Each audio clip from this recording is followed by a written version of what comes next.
There's no shortage of information when it comes to learning how to swing a golf club properly. But how are you supposed to decipher all the ambiguous information out there? So, in this episode, we're answering the question. How do I find an instructor? Golf is not that hard. Well, it doesn't have to be. That's why we cut through all the highbrow golf BS to give you what you really need to know to enjoy the golfing experience. I'm Doug Smith. And I'm Cheyenne Woods. And together we have over 50 years experience playing the game of golf at every level. Every week we'll break down a new topic in 10 minutes or less, answering some of the most popular questions in golf today. You're welcome. Welcome back to Birdie's Not BS. This is no BS. We are here. This is Cheyenne. This is Doug, as always. And we are tackling the topic of how to find an instructor. With so many different avenues out there. I mean, from YouTube to IG, Twitter, Golf Channel, your parents, somebody that just randomly gives you unsolicited information while you're trying to practice or on the driving range. No, thank you. There's no shortage of people who can instruct. How should our listeners weed through the BS of real coaches versus imposters and or who they should and shouldn't listen to? I think the first thing they should think about is, what am I looking for in an instructor? I want somebody who is convenient, maybe local, somebody who I can connect with. You know, sometimes it's a coach. You want to connect with them sometimes on a personal level, personal relationship. You spend a lot of time with them. I know I have. Also, what price do I want to spend? That's big.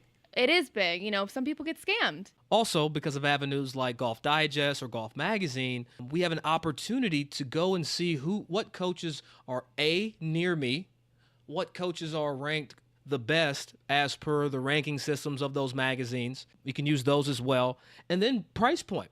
I think location, rank, and how much. Also, when you're trying to figure out who you should listen to, use the various social media platforms and YouTubes to see how that person communicates. Figure out if the method is how you understand or need to be taught. I definitely agree with that. And I think as an amateur looking for an instructor, it is a little overwhelming. And it's very easy to get caught up in who's popular versus who is the most credible and who is the best fit for me. It's very easy to, like you said, look in the magazines. Are they purely based off credibility or popularity or the fact that they work with the number one golfer in the world? I mean, is it important that your coach has PGA Tour players? Or is it important that your coach has the availability to give you the attention that you need? And I think that's what the listeners really need to focus on, is what's important to them. For me, as an LPGA Tour player, I definitely do want the experience. I want someone who has been in the business for quite some time. I want someone who has the availability to either work with me when I need or is able to travel. But for the average person who's looking for a local instructor, I would say the most important thing they might want to look for is, like you said, a price point, is skill level. You know, if I'm a beginner, do I need a top 50 ranked coach in the world? No, I want to learn the basics, and I don't want to spend $150 an hour on that. Or maybe you do, but I don't. If you're a beginner, can you get in with the top 50 coach to begin with? Probably not. It'll be pretty tough for you to get on Sean Foley's calendar. No offense to Sean. Sean's a busy guy, but I'm just using him as an example. It's hard to get time with some of these top coaches. A lot of these coaches that are high end or top notch travel the tour week in and week out. So when they do teach amateurs, they only teach them for 1 or 2 days a week. Right, exactly. And I think as an amateur too, you're getting into the sport or you've been in it for a while. I see lessons also as a social.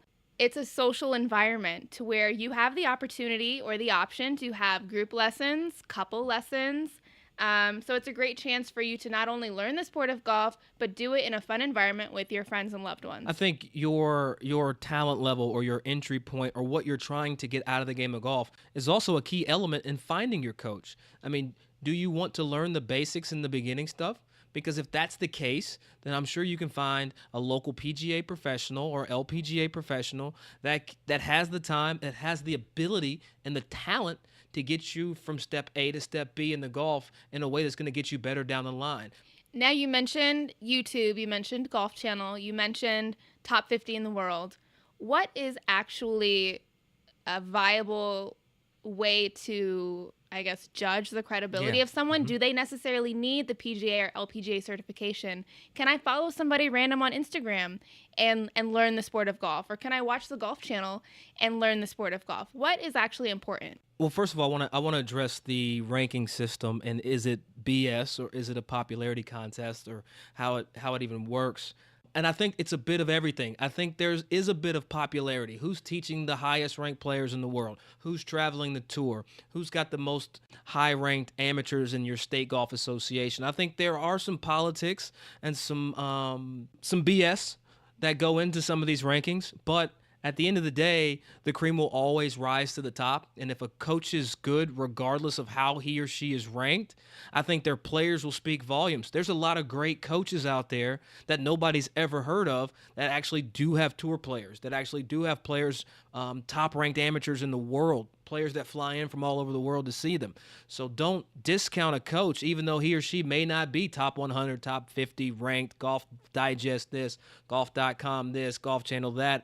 Also, too, on Instagram, there's a lot of good coaches that also do mobile lessons from their phone, have the ability with these apps to look at your golf swing and send you back a comprehensive analysis of how you swing.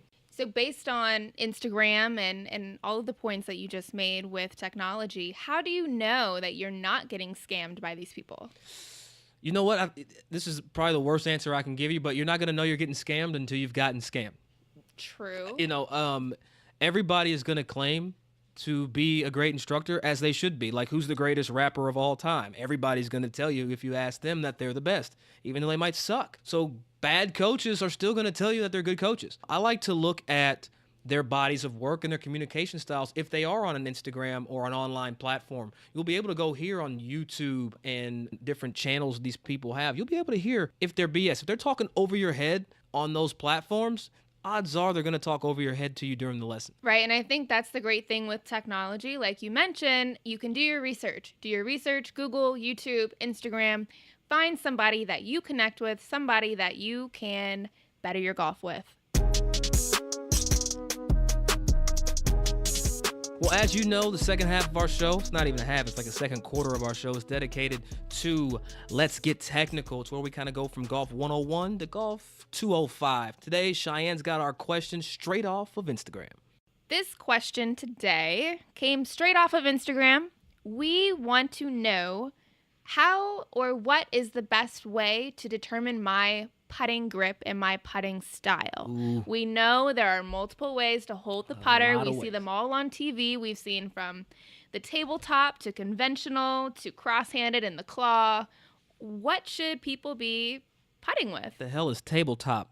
That was Michelle Wee was like, yes, that's Michelle Wee. And it worked. She won the U.S. Open that way. She did win the U.S. Open with a top table putting stroke. Yes. And I think that goes to show no matter how you hold the club, whatever works for you. There's honestly, I like to tell people and let people know that putting is an art. It's really not a science. Now, a lot of people are going to argue with me for that statement, but putting is an art. And like art, it's subject to your opinion.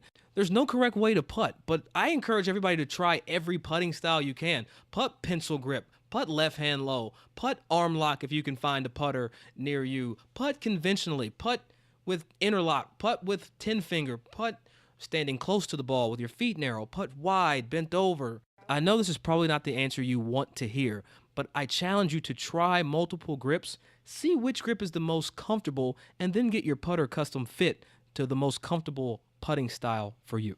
And I would say as well that the most important aspect of testing these putting grips is consistency. Yes, it's easy. Maybe right away you make 2 or 3 putts, but mess with it for a week or 2 and see if it holds up, because your body's going to adjust and bad habits might slip in. Like you mentioned earlier, what is the most important aspect of the actual stroke that this grip is controlling? I think it's face angle. If we can manage our face angle, the ball's going to start wherever the face is pointing. That's about 90% of putting. As long as we can get a grip that is going to help us return the face as square as possible, that's going to give us our best chance to make putts. So go out there, test it out, let us know what you find, and we hope you make lots and lots of putts. Go out there and get birdies. Don't give us BS. So that's it for today's episode of Birdies Not BS. And if you haven't done so, please go online to your listening platform. Give us those 5 stars when you review us. And as always, visit us at www.birdiesnotbs.com.